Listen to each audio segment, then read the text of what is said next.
Welcome friends to a video I had so much fun making. I hope you guys enjoy it. Let's jump right to it. Let's start with the honorable mentions. First, we have Unranked. Despite it being the greatest fanfic zanpakuto ever, it's just not placeable on this list. The stipulations for the zanpakuto have too many drawbacks. It drains life force, and at the same time, it can only copy zanpakuto that have been observed before releasing, meaning the user has to wait and observe. And I'm not granting it zanpakuto beforehand. Its fake release isn't useful in melee combat, and reflecting energy attacks is a much weaker version of Sōgyo no Kotowari. Ikimiki Domue is just too weird and doesn't really follow a proper zanpakuto structure, but if I was being nice, it would probably rank A+ tier on this list.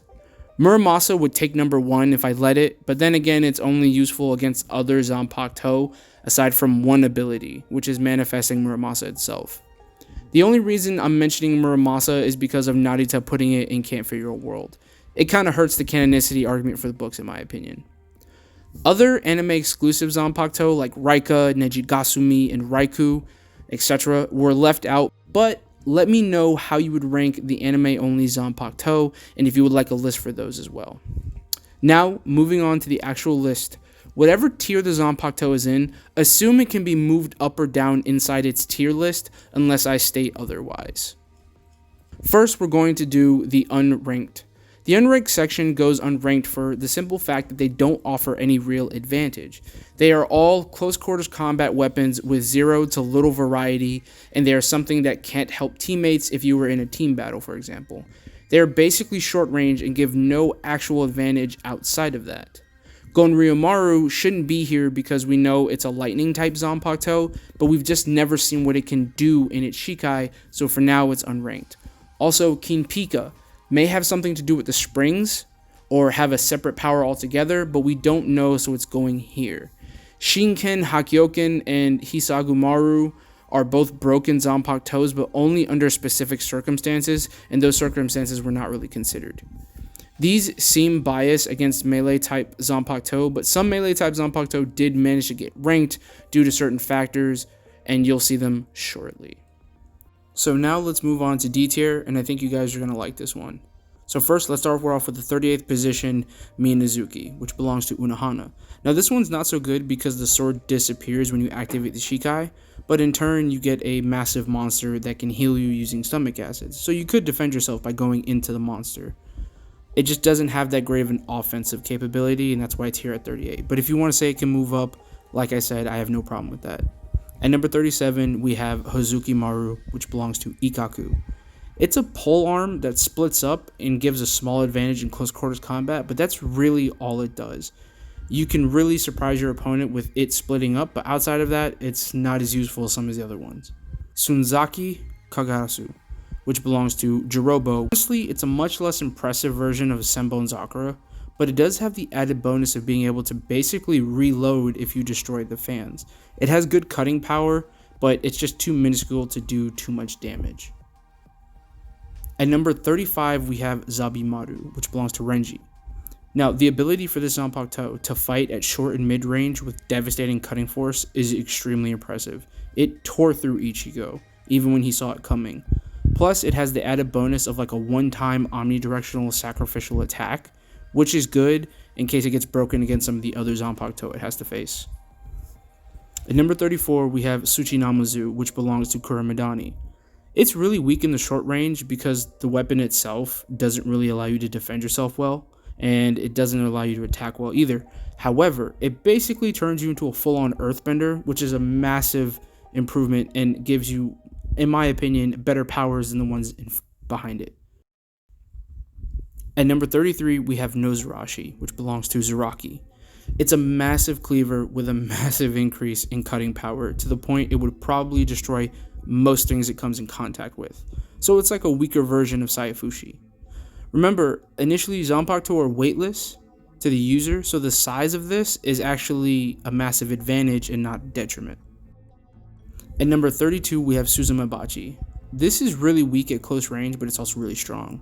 Because it's a gauntlet, it means you have to take strikes to the forearm to defend if you're not fast enough to dodge, which ends up you could breaking your forearm or your wrist. However, the upside is 2 stings, 1 kill, which honestly may be better than pure cutting power. 2 quick landed jabs off a parry or a slip is just too deadly. This zanpakuto would be really dangerous in the hands of a boxer.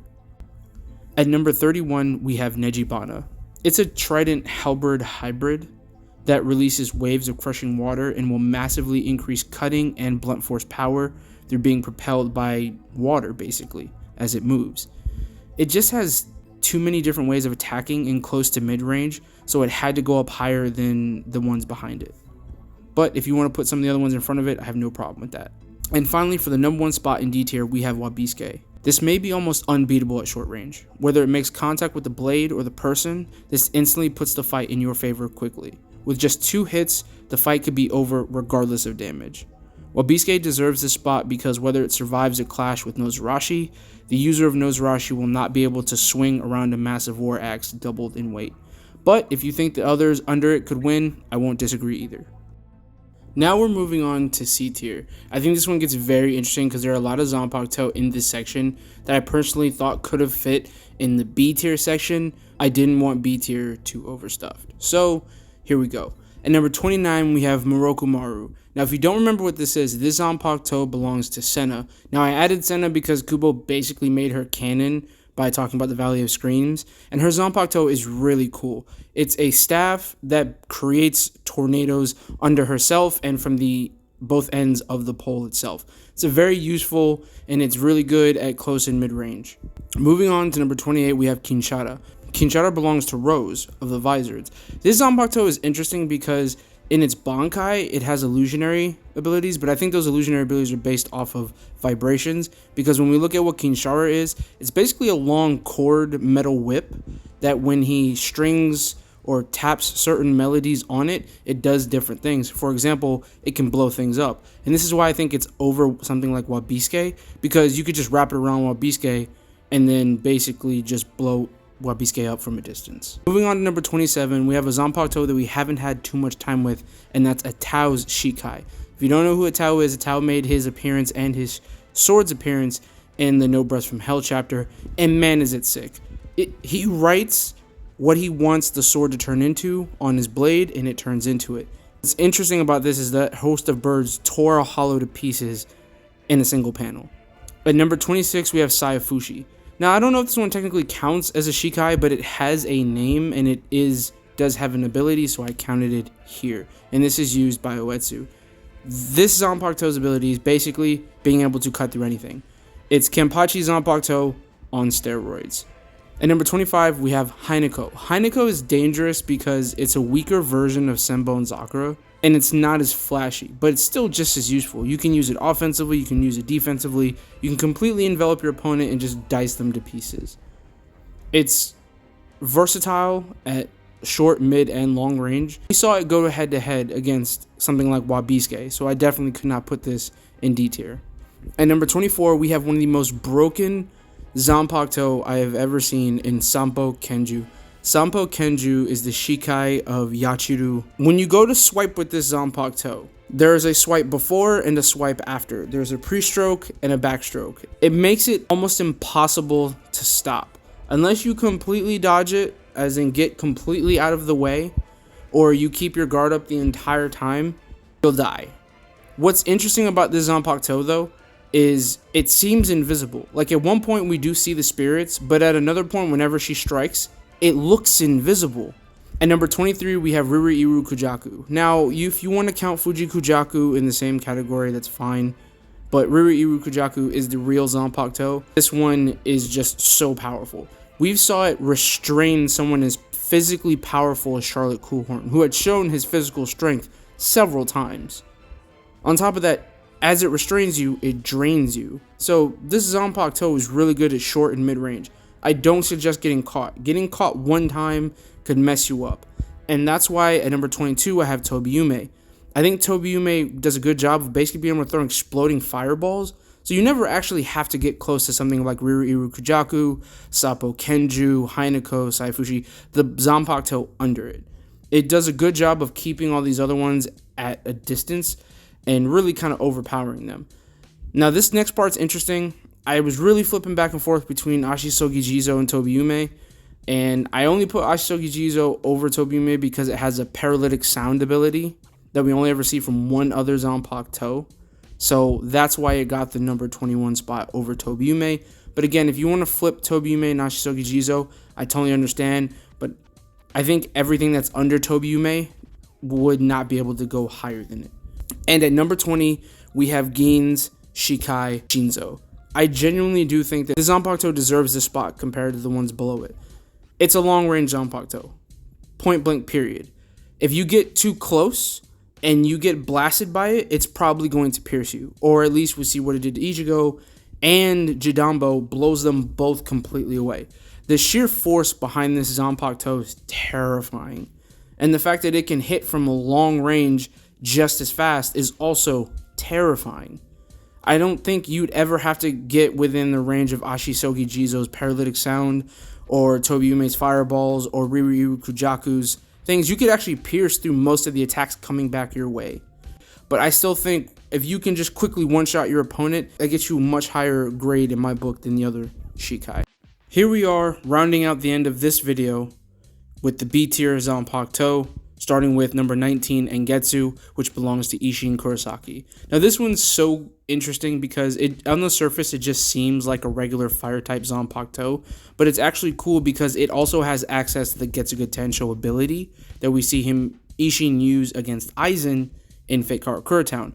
On top of that, there is also this unique ability that, like, if you spit your own blood on the flames, it actually increases the explosive power of the flames and increases the intensity of the flames. We see this when it blows off one of White's arms.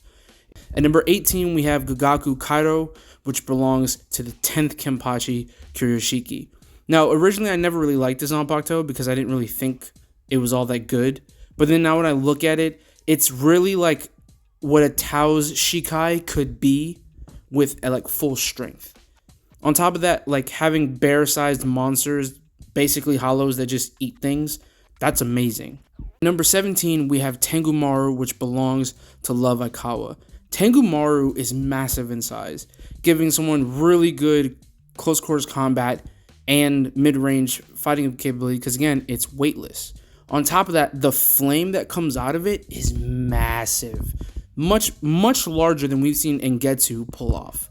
That's why it got to number 17. But again, if you feel like Engetsu gets higher than Tengumaru or Gagaku Kaido, I don't really disagree. The other benefit that I want to talk about, because we're going on to number 16, Zangetsu, is that zanpakutos that have been modified, or those things I am counting. So zanpakuto that have Hollow Reiatsu, you do get access to those powers that come with it. So number 16, Zangetsu, which belongs to Ichigo Kurosaki. This one is so unique because you do get access to hollow powers and a mask, which is a power amp. But at the same time, unfortunately, all you get aside from that is a Getsuga Tensho. And it's not that powerful, to be honest, compared to some of the things above it. That's why I have it here. At 15, we have Tachikaze, which belongs to Kensei. And you get the same benefit of hollow powers, but this time there's a ton of variety with the zanpakuto. This zanpakuto's ability is to use compressed wind to create explosions. So anytime this zanpakuto's abilities make contact with something, it blows up. Whether it be a bunch of air strings that cause something to blow up on contact after it's diced it to pieces, or basically a kameha, it's completely broken. On number 14, we have Tenken. It creates portions of the Bankai itself. The reason this is so high is because of sheer power. This zanpakuto, even in Shikai, is just a massive output of power. You can manifest the hand, the arm, the sword, potentially the feet.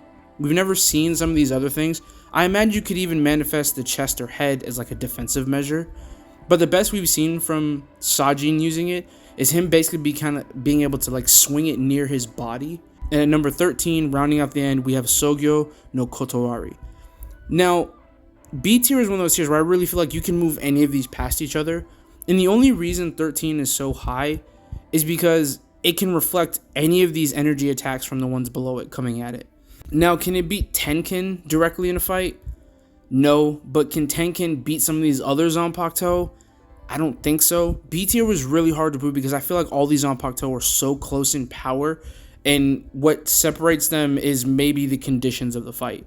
Because if I have Sōgyo no Kotowari, which doesn't just reflect attacks, it increases the reflected attack, I'm beating Tachikaze, I'm beating Zangetsu, I'm beating Tengumaru, and I'm beating Ingetsu. But I'm struggling against Tenken and Gagaku Kairo because all I have are dual blades.